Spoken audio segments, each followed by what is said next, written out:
If you have said to yourself, I should write that, or if someone has said to you, you should write that, then I'm talking to you because you need to write. And that's why you're tuned in to yWrite.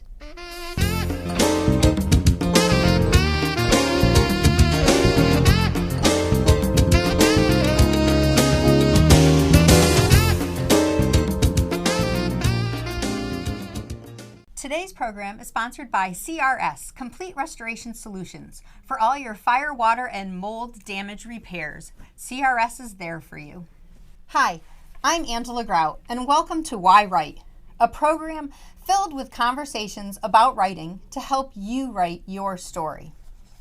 We all have a story inside of us, and if someone has ever said to you, you should write that down.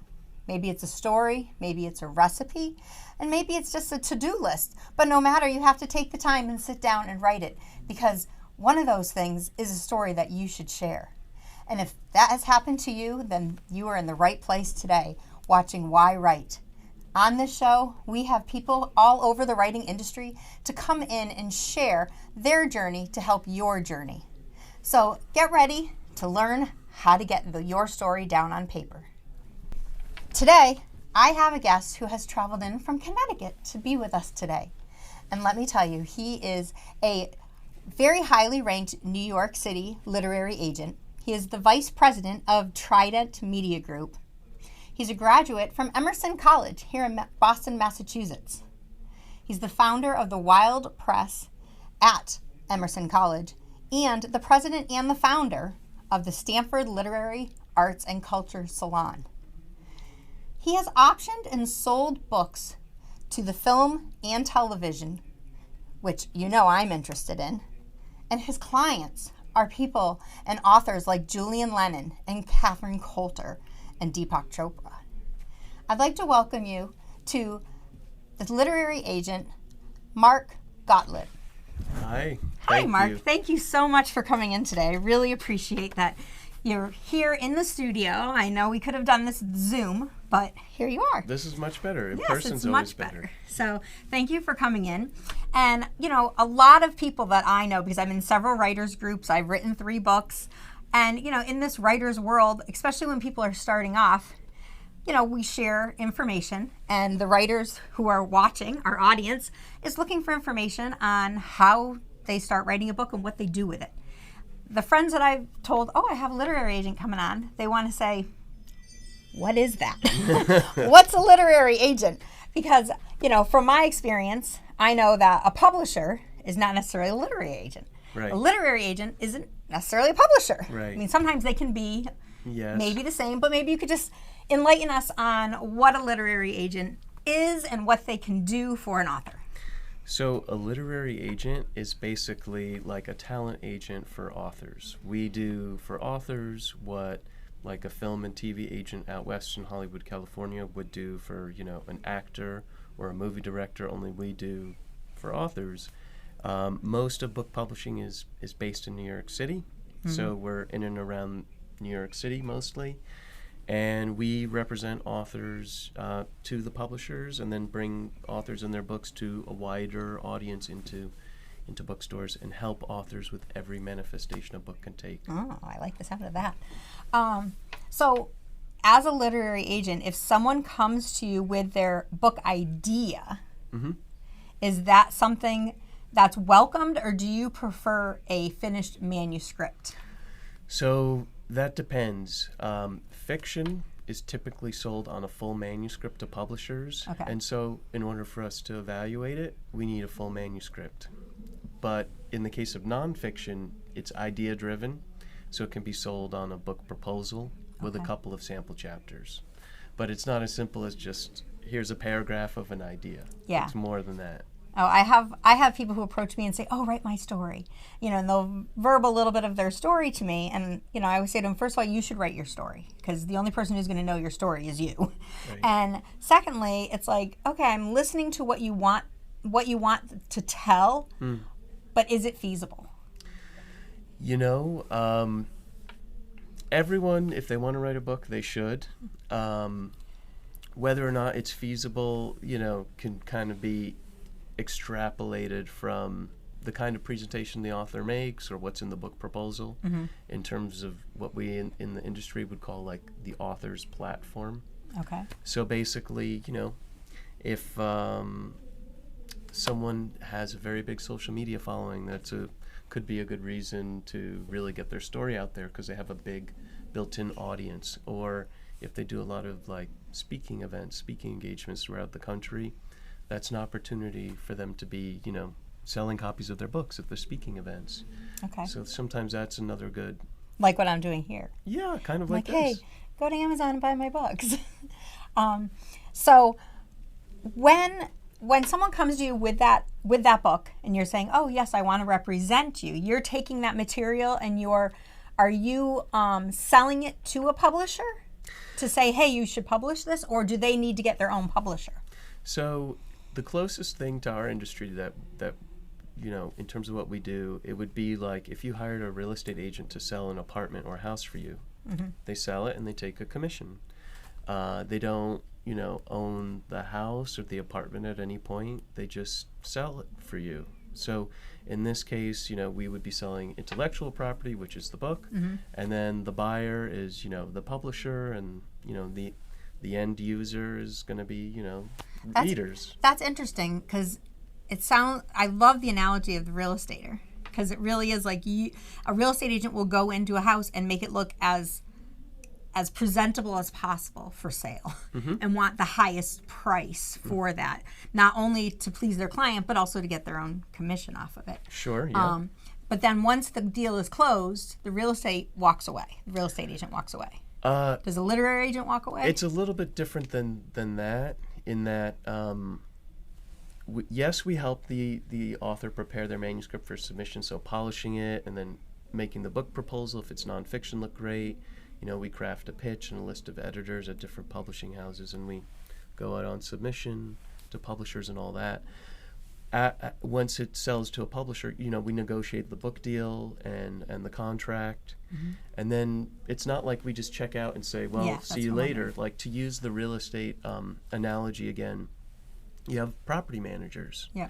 So we help to manage and oversee the publishing process with the author to make sure they're having, a good and a happy and a successful publishing experience. Make sure they're happy in the house that they picked. Make sure they're happy in the publishing house that they're working with. Yeah, that the publisher's living up to their expectations and, everything. So as you're helping the author to get it ready for sale, are you providing like editors or is it more like graphic, the department that's going to create the book cover and the layouts and the formatting? Well, once the book is sold to a publisher, then the publisher at the publishing house, they have, people doing various functions, like the editors doing all these different editorial functions, like copy editing and proofreading and just substantively editing the manuscript. And then, they have an art department that does, book cover design, interior design in the book, sales, marketing, publicity, all these different departments. So when people see a book in the bookstore, it's funny when they think to themselves, well, how hard could that be? It's just some pages that are glued together, right? Let me tell you how hard that can be. So all three of these books I self-published through Amazon. So, you're aware of the publishing process. It's a matter of, editing, writing the story, getting a real story down on paper, and then getting that, proofread, getting, making sure the grammar is proper, making sure the tenses is proper, because I had a lot of, in April Rain, my editor had a lot of times where it was like past tense, future tense, make sure you're saying in the same, language and you know where you are in the scene. But then there's, okay, great, now it's time to want to publish this book. And then taking it from, the Word program on your computer, taking it from, handwritten copies and then typing it into the computer. And then formatting it, making sure, the chapters are on, the odd page, and all of that. That's a lot of work. Yeah, there's a lot of machinery in it. It's a lot of machinery in it. And then uploading it to Amazon. And then, of course, when I did mine on CreateSpace, once it's all done and that you've proofreaded it and gotten your sample in to see where the bleed lines are, which for those who don't know what the bleed lines are, it's like kind of in your margins to make sure that your words aren't like in the crease of the margin so people can read it. It literally says, okay, ready to ready to send, ready to have on sale. And, you know, it's like that little button that, oh my gosh, you're going to push this and it goes out into the world. And, you know, as a small author, you know, we hit that. And of course you're like, you know, wanting to be like, I don't know if you've ever seen the show Young Sheldon. Young Sheldon I'm familiar with it. Releases a website where he's like having this big release one day, and he's like, what are you going to do? And there's like, I'm just going to sit and watch the subscribers roll in. And like, you know, he gets like 2 subscribers all day. And, you know, once you hit, you know, yes, put my book on Amazon, you're like, okay, now I'm going to just watch people buy it. Well, there's a whole nother aspect called marketing. Sure, yeah. I mean, it's very, however you go about publishing a book, you know, it does take a village, and, you know, there's a lot more to all of it. And then once the book is out there, you know, you can't just sort of float the book out there and hope for the best. You really have to try to put some wind in the sails. So, the marketing, the publicity, all that is key. And then especially in the self-publishing space, because there's a sea of books, and you just have to, it's a race to the bottom in terms of how they price these books, and then you've got to be a real guru in terms of how you market and promote it in that space. Yeah, and I think for people who are self-publishing, I shouldn't say the majority of them, but a lot of people who self-publish are publishing some, you know, like their memoirs that they want for their families. You know, like, oh, I've written my story and I want to share this with my family. So that's a good avenue to go down, self-publishing. You know, when you're trying to write something for like a mainstream audience, I think that's where someone like you, a literary agent, and a larger traditional publishing house can come, you know, I want to say come in handy, but to be the right move. It depends on what your goals are. So if you want a book which is like very commercially viable and you want to reach a big audience, like you say, then you want to go the traditional route typically. And then if you're publishing a book for just very personal reasons, like, you know, I once heard of an instance where this fellow had passed away. His family discovered like an unpublished memoir or something, and they wanted to publish it, self-publish it posthumously, so that members of the family could have it, and they could give out the book like at his eulogy or something like that. So I mean, but it's otherwise to go the self-publishing route again could be hard for the reasons I mentioned. Some people, they do make a success of it, but they tend to be very few and far between. And the ones who experience that success, they kind of get engineered into traditional publishing. Yeah. I wasn't born thinking, I'm going to be a writer. This is what I want to do.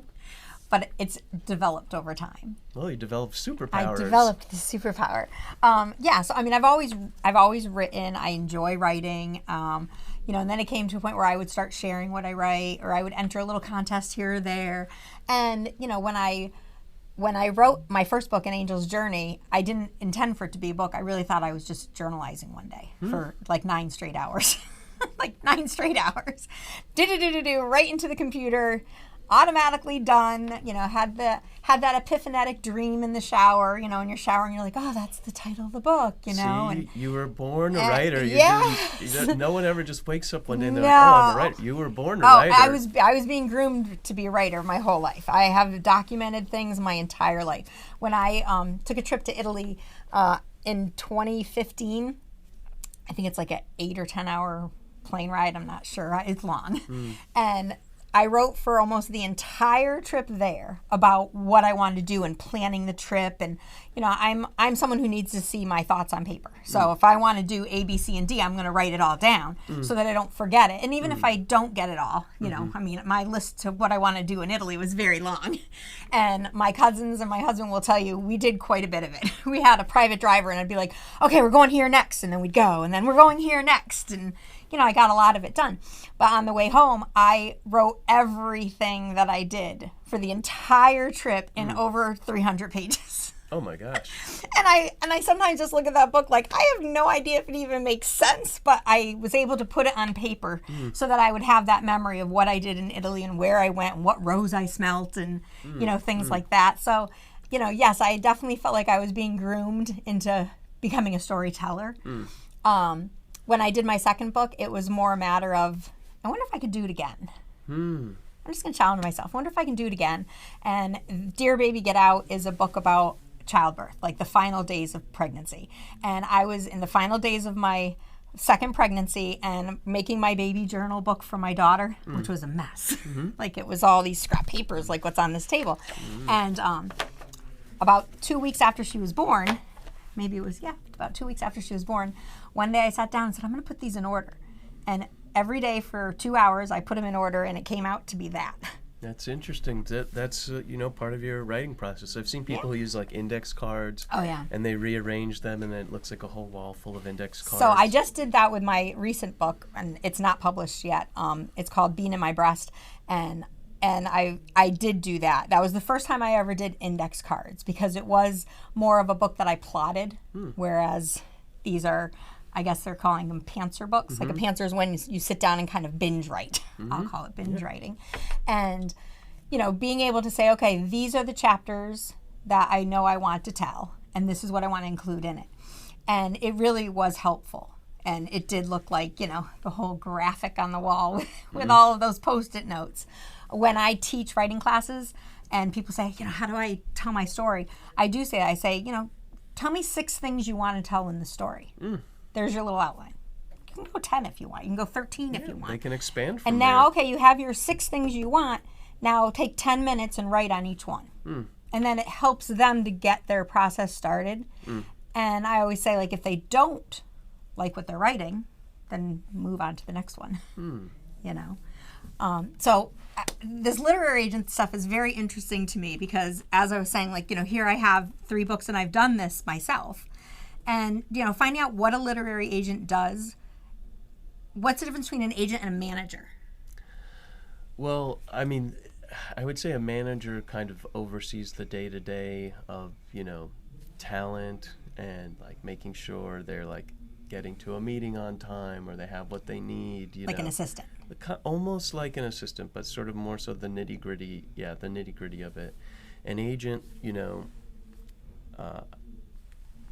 identifies and signs the talent, helps to develop the talent, makes the talent presentable to the publisher, sells to the publisher, negotiates their deal, their contract. Is it the author you're selling, or is it their work you're selling?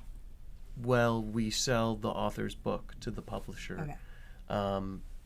And in some cases, authors, they stay with one publisher, they have multiple publishers, or they move around. But so yeah, we really mainly handle their book deal, and every deal that comes about thereafter, and then we try to oversee the publishing process, because if it's a successful publication, that's a big determining factor for the author's next book. Once you're with a literary agent, is it like a publishing house where you have to stay with them, or can you move on to someone else? People, typically sign with our agency, and we have clients like there's this guy William Martin. He's actually here in Massachusetts. He writes historical thrillers. You might have to reach out to him. Yeah, he'd be great for the show. He all his thrillers have to do with American history. The book that put him on the map is called Back Bay. It's about a Paul Revere tea service set that was discovered, and then the story behind it and all that. But so he's been with our agency for 30, 40 years. Wow. So they meet you, fall in love, and stay. Yeah, some authors are like that. There's a client who, she was with our agency for a long time. She left for a year or 2. She realized she had it better with us, and then came back. Okay. Does the author pay you, or does the publishing house pay you? So the publisher, what they do is they pay a book advance, like a large lump sum of money for the chance to publish the author's book. And they typically pay that half on signing, maybe half on delivery when the book is delivered. They usually schedule it kind of like that. And then typically all monies and agreements would flow through the agency, commissioned by us at 15%, and we pay on the remaining 85% of monies to the client. And the publisher's still taking their piece too? Well, the publisher, they put up this advance as kind of risk money. Right. And then if the book sells enough copies in order to effectively earn the advance back, then they begin, once the publisher's made whole again, they begin paying the author royalties on the back end. So I have heard that where, people are like, oh, I'm going to write my book proposal and get, this huge chunk of money to write the book. And then, whether they write it or not is a different story. But if they are writing it, they don't keep that whole money until the whole book is sold, correct? Or do, like, say they're given $100. We'll talk small money right now. $1,000. They're given this $1,000 for their advance, but until the book makes that $1,000, they're not getting any royalties until after that. That's correct. So basically, to use that figure, okay, $1,000. Let's say the author signs a contract with the publisher. So the publisher's like, here's half of that, $500. Then the author delivers their final manuscript to the publisher, and then the publisher says, here's the rest of it, so here's another $500. Yeah. Then the author sells $1,000 worth of books. Yeah. Great. The publisher says, we're whole again. Now we'll split the earnings with you on every book sold. You'll see a percentage of every book sold. Yeah, and I think some writers don't understand that concept. They're thinking they're just getting paid that one lump fee of $1,000 or $1 million or whatever that is, and only seeing, I get a percentage of every book, and understanding that. It's kind of like being able to borrow money from a bank, never having to pay it back. I mean, obviously, we all want the book to succeed and earn its advance back, and if it does, basically, if you're able to like pay the bank back, even though you don't have to, then that's when they share with you in all the proceeds. Nice. Yeah. So what got you into this literary world of becoming a literary agent? You have written books. I've written like a chapter in a book. Okay. Chapter. he's written. Articles, stuff like that. Okay. But it's my family business where I work. So my family, they were always in publishing and the arts and stuff like that. So I just kind of grew up in it. Yeah. And then the expectation was to go into the family business one day. And when I looked at schools, there weren't a lot of schools even offering an undergraduate study in publishing. Most schools, people stumbled out of the humanities into book publishing. So you had people who studied like comparative literature trying to figure out how to run a business. Yeah, completely different. Yeah, so today there's like master's programs in publishing and things like that, which just shocks me. But so I went out for a publishing degree that they had at Emerson. And when I got there, the curriculum was very limited because it was like the second year they were doing that. And you created this Wild or Wilde? Wild. I know it's spelled WILDE. Like Oscar Wilde. Yes. Yeah, so... Wild Publishing. Yeah, so what happened was when I got to the college, me and some of the other students who were kind of frustrated with the lack of curriculum in publishing at the school, we thought, well, we should start a publishing club. So we did. We hosted a lot of like local authors and local publishers who were in Boston, like people from Houghton Mifflin Harcourt and Barefoot Books and places like that. And then as the curriculum grew at the school, things got better. And as a part of, toward the end of my senior year at the publishing club, and I was the president of the club at the time, we all looked at each other and we said, well, we're the publishing club. Like, we shouldn't just be like learning about publishing. Let's like try it. Right. Yeah. So we put together, it was like a paperback book. I'm forgetting the author's name now, Drew Herron, I think, and A Blaze was the book, and then it became a yearly project every year for the students to like kind of go through those motions. Yeah, so great. Yeah, I mean, my daughter wrote a children's book, and we had approached one of the local high schools about publishing it. She's 7 years old at the time that she did this, and we approached them and said, would you like to have like your collaborative classes, publish a book? I mean, sound like this, saying, okay, here, we'll give you this children's book, and you can print it. And they were very interested in doing it. We were very excited to be able to work with students on this whole thing, and then COVID happened. Yeah. It shut down the schools and shut down everything, and in the meantime, now my daughter is 14. Oh. It's been a while. I actually have her book at a publisher right now for self-publishing because, she's like, are you ever going to get that printed? I'm like, I am going to get that printed. I mean, colleges might love that kind of thing, Yeah, I didn't even think of college. Here I was going to the local collaborative high school thinking, this is, a great way for people to learn. But I went to Western New England College. I don't think we had anything like that, but I might have to reach out to say, who's doing things like this. Obviously, Emerson and a lot of the schools up in Northampton and Boston, but I don't know if there's in my area, but it is, a really great thing to Oh yeah, have more, people get more and experience with. more people. That way they don't just have to kind of. So you learned by doing this, Oh, yes. right? And so, how much easier would it have been if like you kind of knew going into it, right? Oh, so much easier. Yeah. I was going to do that book through the Amazon Create Space, but doing a children's book is completely different than Sure. doing a literary book. Yeah. Because when you upload the photos, doesn't matter how well they're done, and ours were drawn by a DC artist and ironically colored by a Marvel colorist. Oh, wow. Well, The worlds collided. okay. And my daughter, who was 9 at the time, we were at the beach and she ran into a little girl and they were playing in the sand and the father came over and they started talking, and for whatever reason she told him she wrote a book and he ended up telling her he was an illustrator for DC Comics. Wow. I mean, talk about kismets. So he, Matt Ryan is his name, and he illustrated it and then we had it colored. But even uploading these really great, great images up into this, the pixels were a mess. And I'm like, I can't let this go out like this. So that's why I went to a small publisher. Well, beyond that, I mean, what tends to do better in the self-publishing space is genre-based fiction, so like thrillers, romance books, sci-fi, fantasy, things like that.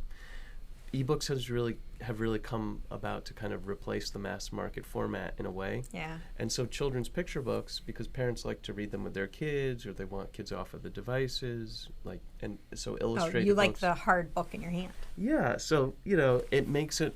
They don't do as well, I would say, in the self-publishing space, children's picture books, and definitely not literary fiction and stuff like that. Yeah. Yeah, interesting. So we talked about what you did at Emerson, but then you left Emerson and you went over and started this. You founded it. You founded in the president of the Stanford Literary Arts and Cultural Salon. Well, that was What is that? That's a little bit later, but yes, after Emerson, I went to Penguin Books. I did a stint there, and then I went over to work at Trident Media Group. The Stanford Literature, Arts, and Culture Salon is something I started fairly recently, like within the last few years. I moved up to Stamford, Connecticut during the pandemic. I was one of those New Yorkers who had to escape the city. You were doing remote things like the rest of the world? Working remote from home and, in a new town. And, I thought Stamford is a nice town. But it's not like New York City where you could walk a block and be in an art gallery and be experiencing art and culture. It's a lot more spread out in Stanford. It's kind of like polka dots. And so I was like, is there a way to make a nexus of sort of all this stuff in Stanford, like focus all the creative energy in one place? And so I thought, well, if I start this literature, arts, and culture salon, then people will flock to it. And so, yeah, we've hosted a lot of different speakers, authors, obviously, because I have a lot of access to authors. Yeah, so you have access to that, huh? And it's been fun. Our biggest event to date was we had one of the descendants of Harriet Tubman come and speak. Oh. And the local newspaper showed up, and they took photos, they did an article, and it was like a very heated debate about like the state of public education for black and brown children. So, and then the two speakers, Abdul Tubman and then Brian Rashad Fuller, who used to work at, he's a brilliant guy. He went to Harvard. He was in the Department of Education. These are Harriet Tubman's relatives? Not Brian, but Abdul Tubman. Brian and Abdul ended up writing a book together, and then I sold it to Kensington Books. So yeah, it's kind of fun. That's really exciting. Good for you. Congratulations. And you're obviously passionate about that. So it's a good cause. It was like fascinating to meet someone like that and hear what they think, and it was a lot of fun. That sounds really good. So I mentioned in the beginning that Trident Media Group, they represent specific authors. I named a few. Catherine Coulter is one of the authors that you guys represent, and I wanted to share a little story because I just think this is funny. So I owned a flower shop for almost 30 years. My right-hand girl was named Catherine Coulter. Really? Yes. No, is it? I would not make this up, but with a K, and we called her K. Oh, okay. So Catherine Coulter was with me for 20 25 years, like, every day until the pandemic came. So when I wrote April Rain, I reached out to your Catherine Coulter. Oh, thinking it was her? No. Oh. I reached out to her and I said, I don't know if you'd be interested in writing a foreword for my book or writing, a review for my book, because my work wife is going to write one, and when people see her name, they're going to think it's you. So it'd be really nice if I also had you. And she wrote back very graciously and said, "Oh, aren't you clever?" And I said, I am not joking. That actually sounds like Catherine. Yeah, she said, aren't you clever? And I'm like, well, I'm telling the truth, because I'm going to have a Kay Coulter. I'm going to have a Catherine Coulter right here. So do you want it to be you or her? And, my Catherine Coulter I love dearly, but I also enjoy Catherine Coulter's work. So it was just interesting that I could reach out to her, and she did respond. And, yeah. She's been with our agency for decades. She's a phenomenal, #1 New York Times bestselling author. I mean, she pumps them out, and I'm friends with her on Facebook. So every day she's posting a little tidbit about her life and her writing career too, which is really nice. Especially as a writer, just to kind of hear someone normal speaking. She's funny. She's got a great sense of humor. But yeah, we work with a lot of different authors. Many, #1 New York Times bestselling authors, major award-winning authors. You name it.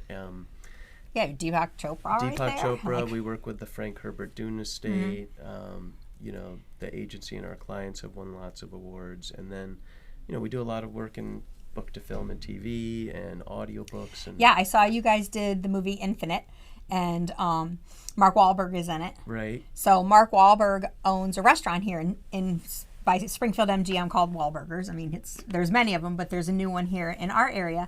And I did try to reach out to him, but he has not responded. And, my thought was, he could be whatever character he wants in April Rain. And then we'll do the opening, the scenes that take place in the restaurant could take place in his restaurant. And then people would go into Wahlburgers and go, April Rain was filmed here, kind of cool. And then have, a grand opening, the big show, red carpet event right at MGM Springfield. Because, MGM Springfield, yes, it's a casino, but it's also catered to all women authors, and you have Dr. Seuss, and I've talked about this with other people about putting together like a bus trip and doing like that book tour. All right, let me pick up the phone. I'm going to call Mark Wahlberg. Can you do that? Call him up, say, listen, this is what we want to do, and everyone on the bus trip's going to stop at Wahlburgers for lunch. He can be there, sign some autographs. I hear it's actually pretty good, his restaurant, as far as like celebrity restaurants go. Yeah. It's very nice. He has a nice little parking lot there. It's next to Red Rose Pizza, which is also a phenomenal restaurant. So it's just a really nice little avenue there. And have you been over to MGM?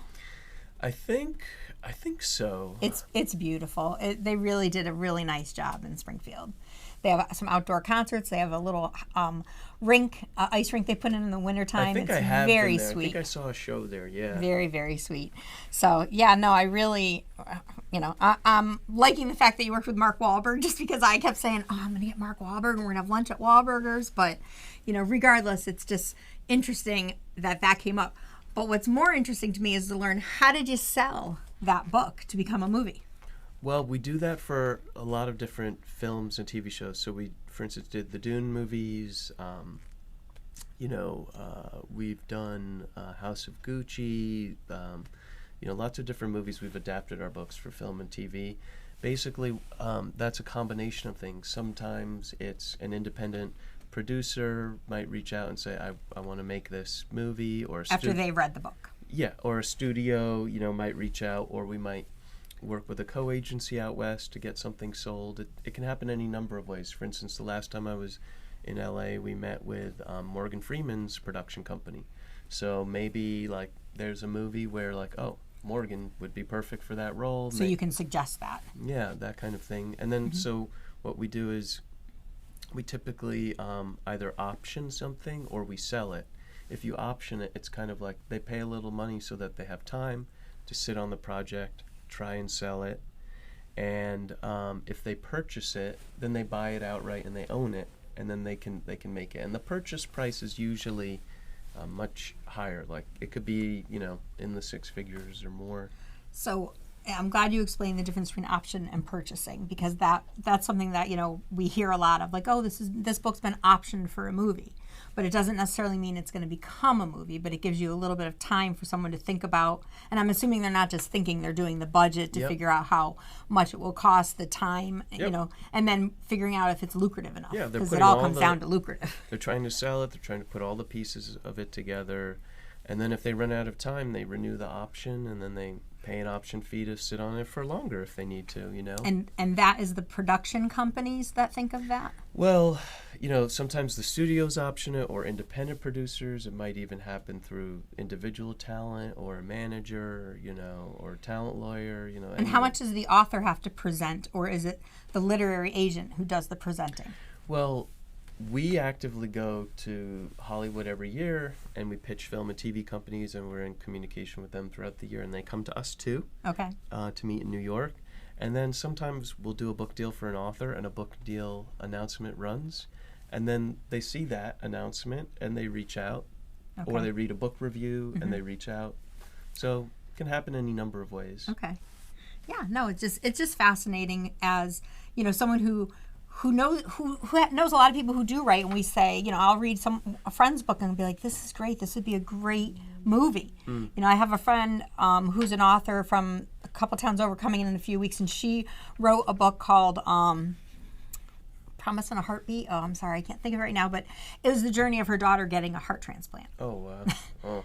And, you know, I read this book and I'm like, this is amazing. You know, I mean, how many people get a heart transplant? You know, and at the time that she was going through this, my aunt was going through a double lung transplant. Oh my God, I didn't even know that was possible. Yes, and she survived. And I mean, my friends sometimes laugh when I talk about the people that I know who have had transplants, like livers and kidneys, and, you know, and they're just like, how many people do you know with artificial parts? And I'm like, they're not artificial. These are people who are so generous that, you know, unfortunately in, you know, whether they've donated a kidney or if they've had to, you know, die to donate an organ to save someone's life, you know, here she's written this story, and I reached out to her because I said, you know, I'd never met this woman. I go, I just read your book and this is phenomenal, and, you know, how is your daughter doing? And she had written the book like 2 years earlier, and her daughter was on the heart transplant list again because the heart was failing. And she got a second one, and she just celebrated her 5 years. Oh my gosh. And I'm just like, okay, you need to come on the show, we need to talk about this. And, you know, I hear, you know, stories like that, and it's like, okay, well, how do you get that into the movies? You know, how do you get that until it's a lifetime story for sure. Yeah, I mean, and you know, I'm like, okay, let's go pitch it to Robin. I mean, I will see Robin Roberts tomorrow at a conference, and you know, it's like, okay, do we pitch this to her? And you know, it's like, where do you go with the stories like that? And it sounds like after talking to you, like pitching to a literary agent could be helpful in avenues like this. That's one way. I mean, you know, it's easier to get a book made than a movie made. That's for sure. It's a little less costly too. Yeah, and then but these film and TV companies are really looking for what they call IP, or intellectual property, and so they love books because maybe the book was a proven success, like it won awards or it was a bestseller, you know. And even if there are problems with the screenplay or the screenplay writers, they can keep going through scripts and continue to go back to the book because they know the book is good source material. All right, one final question. You were talking about a lot of your books and your authors have won awards and things. Are these awards that you've putting them up for, like to say, oh, you should do this, or did they do these things before they came with you? Usually the publishers nominate the authors for book awards, and you know, but it could probably happen in more ways than one. But yeah, so it's a mixture of different things, but. Yeah, a lot of our clients have won different awards, like, you know, Pulitzer Prizes, things like that.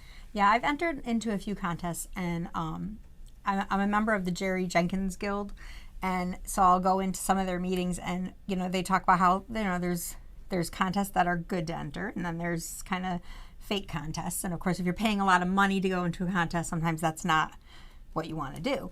And, you know, I've entered a lot of these different contests, and I recently won one for a poet, and they were doing a poem, and they were like, oh, well, you can buy our book for $20. Oh, wow. And I was like, well, that's not really why I entered it. Oh, and I did get it, and I will say I was very disappointed with the layout of the book, and I was like, really? I should never have, you know, I don't know. I think you're talking about a couple things. So you have things like, on the one hand, you might have, like, you know, a committee that does, like, administers the Nobel Prize for Literature and things like that. Yeah. And then you, on the other extreme, you have like, sometimes you go to these writing conferences or writing workshops, and they have like awards for unpublished manuscripts. Yes. And really the purpose of the awards is to get the attention of like agents and editors at publishing houses. It's not really, those awards aren't really intended for like the end user in terms of like the reader. Right, I understand. That's what I'm saying is I've started to learn, like, you enter some and then you find out, oh, you're going to win, $2,000 with X publishing house. And it's like, oh, well, that's not really, I don't know, contest. It is contest. I mean, if you're looking to publish, it's definitely a contest. There are some like that, like They can get Scholastic pricey. and other publishers have hosted contests where the prize is to get your first book published. Right. So if someone wants to find more information out about Trident Media or about Mark Gottlieb, how do they do this? So they could visit our website, tridentmediagroup.com. There's a lot of good information there. My page is on the Trident website. And then, I'm on Facebook, Twitter, Instagram. I have my own blog. It's just Literary Agent Mark And you're on Gottlieb. LinkedIn, because I'll share, this is how I found him. I was on LinkedIn and he just started putting these really great posts out, and I was like, I'm really kind of looking. I want to reach out to him to say, hey, you want to come on the show? Because he has so much information and so much wisdom in this publishing world that, well, thanks for coming to yWrite to share. Thank you. I appreciate it. It was fun. Thank you. I really appreciate it. Well, I want to thank Mark for coming in today, and I want to thank our sponsor, CRS and Studio 954, for giving us the space to help you learn how to write and for all of us to have this learning experience today. Upcoming shows are going to be including, I have the president of the International Women's Writers Groups coming on. I have a very popular local writers group in Springfield, Write Up Springfield, coming in. Two of their members, their founding members or their facilitators, will be coming in to share exactly what the writing group is and talk about their own writing. So please tune in and keep writing yourself. So as you know, we come to the point of the show where I'm going to give you a writing prompt, because in order to write your story, you have to put a pen on a paper. So today I want you to write a letter. You're going to write a letter to someone and tell them about your story. Just dear, can be to your mom, your dad, your friend. Write it to Mark. Say, you know what, I've just been thinking, or I've been remembering this story, and just start writing it. So pick up your pen, write for 10 minutes, and thank you for tuning in to yWrite. I'm your host, Angela Grout, and I'll see you next time.